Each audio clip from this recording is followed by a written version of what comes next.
Hello students, मैं हूं मोहम्मद साजिद हसैन और आज मैं पढ़ाने वाला हूं आप लोगों को विलोपन विधि से किस तरह से समीकरण को सोल्व किया जाता है। वैसे तो हम जानते हैं कि जो है दो चर वाले रैखिक समीकरण को चार विधि से सोल्व किया जाता है। पहला हम जानते हैं विलोपन विधि, जो आज मैं पढ़ाने जा रहा हूँ, यह है विलोपन विधि। और दूसरा होता है वो प्रतिस्थापन विधि, फिर तीसरा होता है वज्र गुणनखंड विधि और चौथा होता है ग्राफीय विधि। तो चारों बहुत ही इंपॉर्टेंट है, चारों जानना बहुत ही जरूरी है और ये जो है मैट्रिक बोर्ड एग्जाम में अक्सर पूछे जाते हैं क्वेश्चन।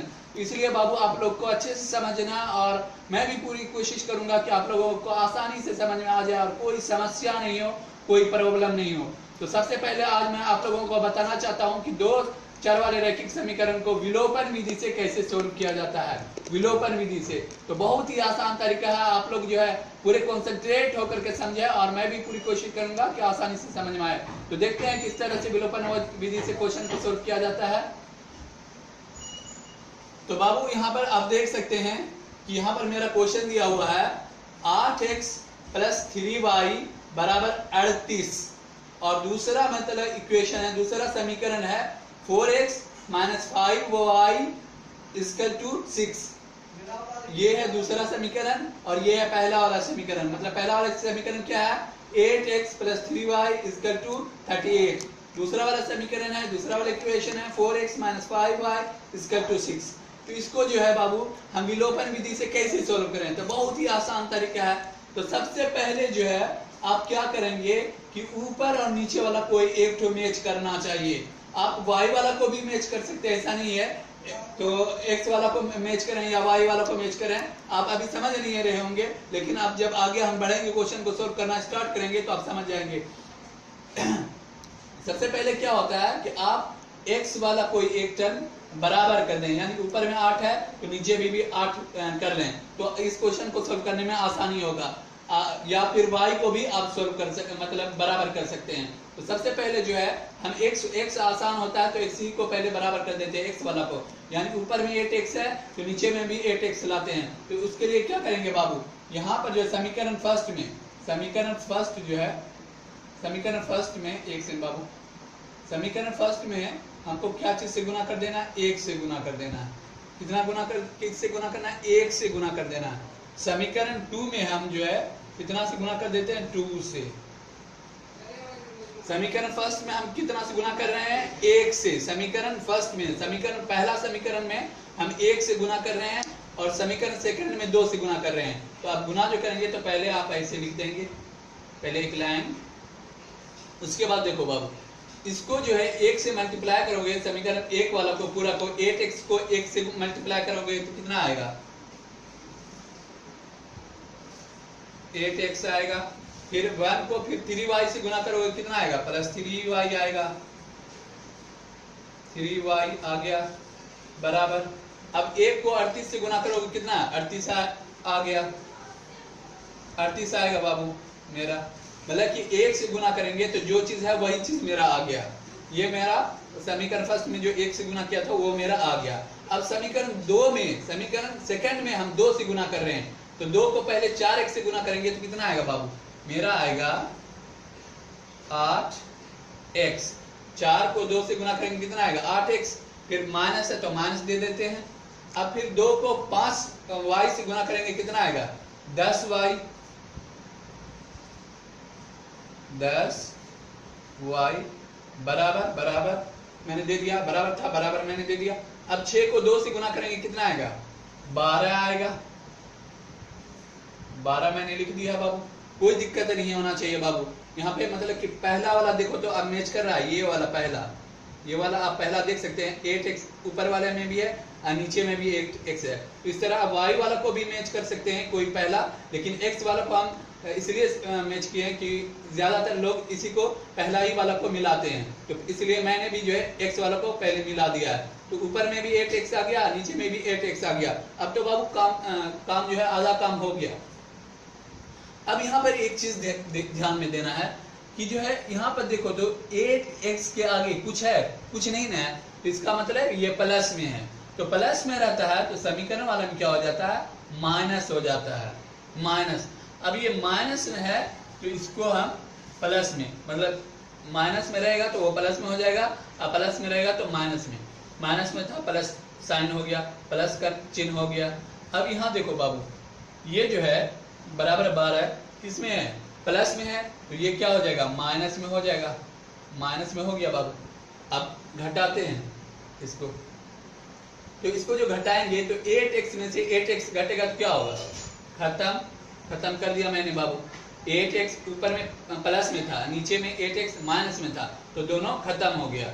अब यहाँ पे जो है बाबू ऊपर में 3y प्लस में है और नीचे में भी मेरा प्लस में आ गया है। 10y जो है किसी माइनस में था और साइन चेंज हुआ तो प्लस में, तो मतलब ऊपर में प्लस है और नीचे में भी प्लस है, और दोनों एक जात का है भैया। ऊपर में भी y और नीचे में भी y, तो दोनों एक जात का, दोनों जुट जाएगा। जुटेगा कितना आएगा, 13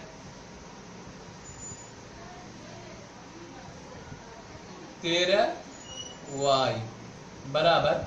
अब 38 में से 12 घटाते हैं, तो 38 में से 12 घटेगा कितना होगा बाबू, तो 8 में से 2 घटाएंगे कितना, 6। 3 में से 2 3 में से 1 जाएगा कितना आएगा, 2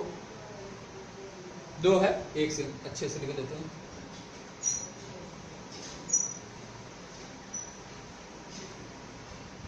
छब्बीस, मतलब 38 में से 12 घटाए मेरा आया कितना, 26 आया। अब लिखेंगे 13y बराबर 26 है, 13y बराबर 26 है, तो इसलिए y बराबर क्या हो जाएगा बाबू, इसलिए y बराबर हो जाएगा मेरा। अब जिसमें x और y नहीं लगा रहता उसको ऊपर लिखते हैं, तो 26 में मतलब इसमें x y नहीं लगा हुआ है, तो बिना x y वाला को ऊपर लिखते हैं, और जिसमें x या y कोई भी चर लगा हो उसको हम नीचे लिखते हैं। तो इसमें कोई चर नहीं लगा है तो उसको ऊपर लिख देंगे, 26 को ऊपर लिखेंगे, 26 बटे 13 हो गया ना। अब इसको काटेंगे बाबू तो कितना बार में, 13 इकाई 13, 13 दूनी 26, 2 बार में कट गया, तो एक तो नीचे में लिखा नहीं जाता है, तो बराबर हम दे देंगे 2। ये मेरा निकल गया। y का मान मेरा कितना आ गया बाबू, 2 आ गया। y का मान मेरा निकल गया 2। तो इसमें समीकरण में क्या होता है बाबू, x और y का मान निकालना होता है। समीकरण कोई भी आप जो है वज्र गुणनखंड विधि बनाओ, या प्रतिस्थापन विधि से बनाओ, या फिर विलोपन विधि से बनाओ, या ग्राफीय विधि से बनाओ, आपको x और y का वैल्यू निकालना होता है। तो y का वैल्यू तो मेरा निकल गया बाबू, y का वैल्यू मेरा 2 आ गया। अब जो है x का वैल्यू निकालेंगे, तो x का वैल्यू निकालने के लिए समीकरण फर्स्ट से चलेंगे। समीकरण फर्स्ट से, समीकरण फर्स्ट मेरा क्या है, ये है 8x + 3y बराबर 38। ये मेरा कौन है, समीकरण पहला समीकरण। तो हम लिखेंगे समीकरण फर्स्ट से, तो इधर हम चलते हैं, इधर एक बाउंड्री दे देते हैं। अब हम लिखेंगे बाबू समीकरण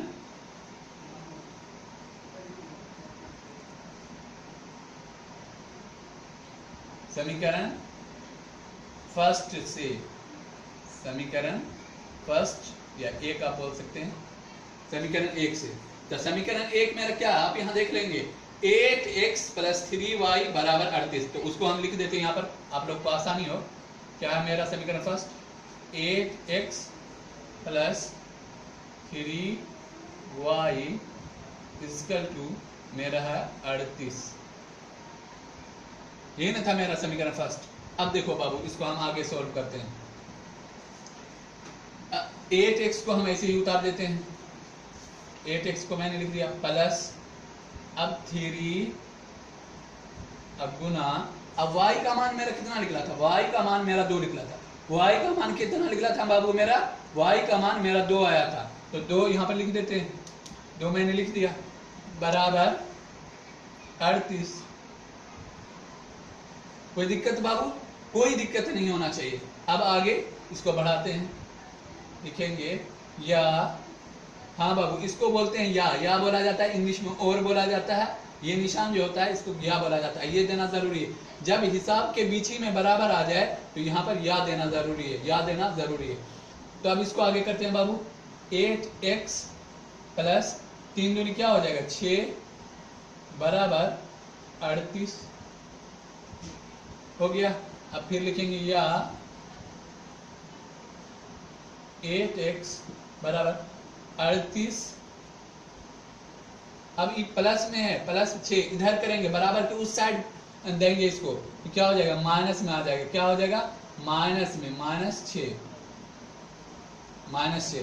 क्यों उसको मतलब बिना x वाला को एक तरफ कर दिए, x वाला को एक तरफ, ये x वाला था इसको एक तरफ मैंने किया, अब बिना x वाला को एक तरफ, तो उधर गया 38 - 6 हो गया। अब इसको आगे बढ़ाते हैं बाबू, क्या हो जाएगा, 8x बराबर 38 में से जो है 6 जाएगा कितना होगा, 38 में से 6 जाएगा कितना होगा बताओ तो होगा मेरा बाबू 32 हो गया।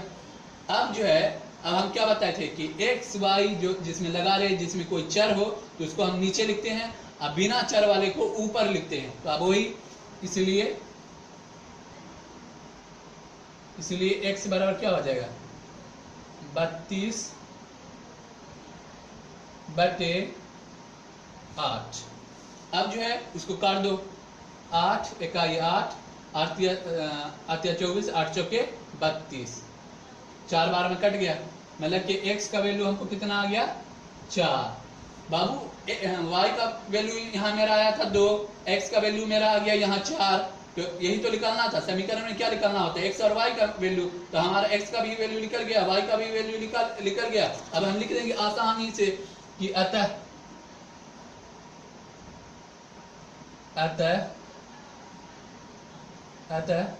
x बराबर मेरा कितना है, 4, अब y बराबर 2। आप समझ गए होंगे कि जो है विलोपन विधि से समीकरण को किस तरह से, दो चर वाले समीकरण को किस तरह से सोल्व किया जाता है। कितना आसानी से मैंने बाबू बता दिया आप लोग।